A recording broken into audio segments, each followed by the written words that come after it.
Welcome to another episode of Reports from Out Dear Space. I'm Danny, and this is my weekly series of essays in order to keep myself sharp, creative, and generally becoming a better writer. This week I have an essay about The Hole We're In, written by Gabrielle Zevin, a book about finances that really reset my mind and my expectations surrounding finances at the beginning of this year.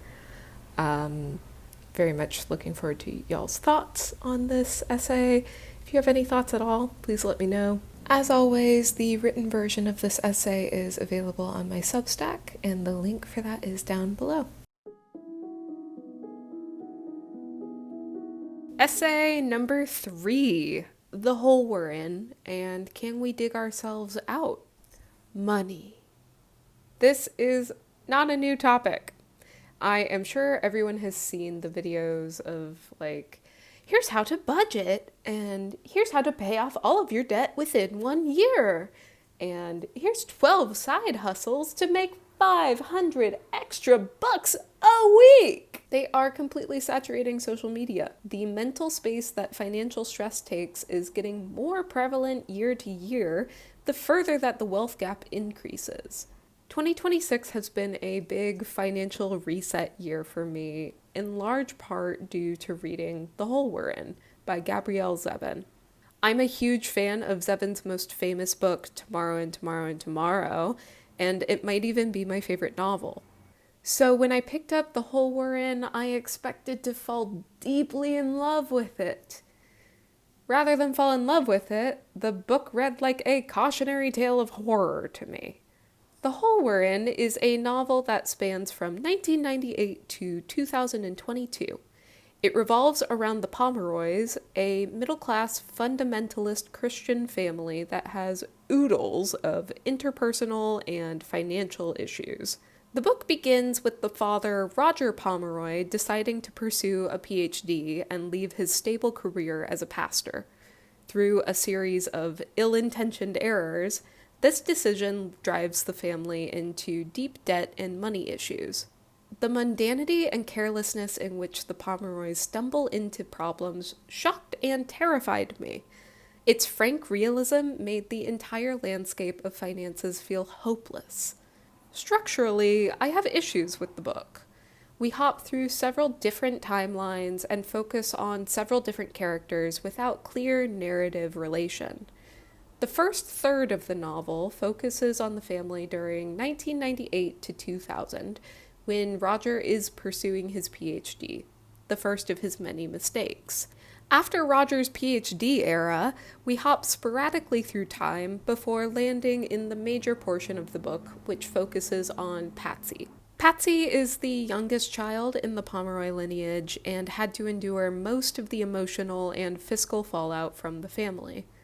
Early in the book, George, the mother, visits Planned Parenthood to address some gynecological issues that she was dealing with. Around the same time, 16-year-old Patsy is spotted with her boyfriend, who is a black teenager that Roger pointedly disapproves of. Roger finds evidence of a visit to Planned Parenthood and incorrectly assumes that Patsy has had an abortion. George does not make the correction that she was the one to visit Planned Parenthood and lets her 16-year-old daughter take the fury of her bigoted father. Patsy is then ripped out of her life and sent to live with her abusive grandmother. In an effort to set her life on a better track, she decides to join the army with the intention to use the GI Bill in order to get a college education for free. This, of course, is around the mid to late 2000s, and Patsy goes on tour for the Iraq-Afghanistan war. We have a time skip over the years that she's in the army. Then, Zevin picks up Patsy's perspective again on the night that she is returning home, after being discharged from her post. We subsequently learn that she was discharged due to a mental breakdown after getting pregnant from one of her crewmates who she had fallen in love with. Because she was discharged, she no longer qualifies for the GI Bill that would have paid her college tuition. On top of all of this, we learn that her husband has spent all of the money that she had been sending home. So after all of the time and energy she has sacrificed, she returns home to find that the financial hole she was trying to dig herself out of is even deeper than when she was a teenager. There is a recurring motif in The Hole We're In of characters falling. Patsy is the first victim, falling from the top of a cheerleading pyramid when she is just a teenager.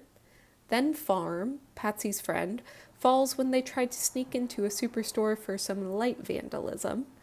Then Alice, Helen's daughter, falls from a tree because she climbed too high and did not want to wait for rescue because she had to pee.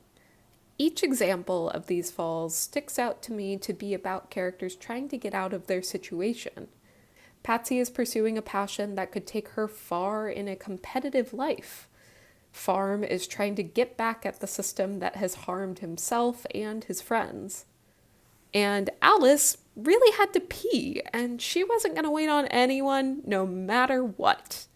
When the characters fall from large heights in this novel, it signals that they can always be pulled back to earth, pulled back into the hole.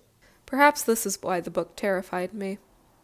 In America, we're sold an idea that we're all one break away from being millionaires. We just need to invent something, or take a risky investment, or build our own businesses. Maybe even pursue a PhD and abandon a steady job as a pastor at your family's expense. In reality, 59% of Americans in 2025 did not have enough savings to cover a $1,000 emergency. Every one of us is significantly closer to financial devastation than we are to becoming millionaires. And yet, we chase this idea instead of the slow and steady reality. Even those who make slow and steady progress aren't completely safe, though. The Hole We're In makes the case that those who follow a slow and steady reality can still be swindled by their closest loved ones. The plot raises several interesting questions about the situations people can find themselves in when they are trapped in living above their means, but it never truly answers any of the questions in a satisfying way. Vincent, the middle son, splits away from the family after being betrayed by them. But we only spend a single chapter in his perspective as an adult, and most of that chapter is focused on his girlfriend rather than his family relationships. This is just one example, but the book is full of loose character threads like this. Does Helen ever find satisfaction in the marriage that she fought so hard for? Does Roger ever repent for his wrongs towards the family? Do the children ever forgive their mother after she tries to fix all of the ways that she had wronged them? All of these questions go unanswered by the narrative, leaving the novel feeling strangely amputated. All of these complaints aside, the novel has obviously stuck with me. I really enjoyed the characterization of each and every character. They all felt real, selfish, and undeniably American. I found that I detested Roger from page 1, and this never really changed. I was surprised that I never grew to forgive George, even when she tried to right her wrongs. Patsy felt like the main heroine, and I definitely rooted for her the most. Her brash nature appealed to me, and I like that she and her daughter eventually begin digging their way out of the hole together.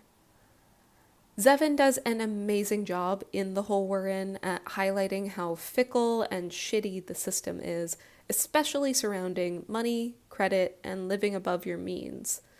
The novel focuses on a fundamentalist Christian family which emphasizes the anti-educational stance the church pushes.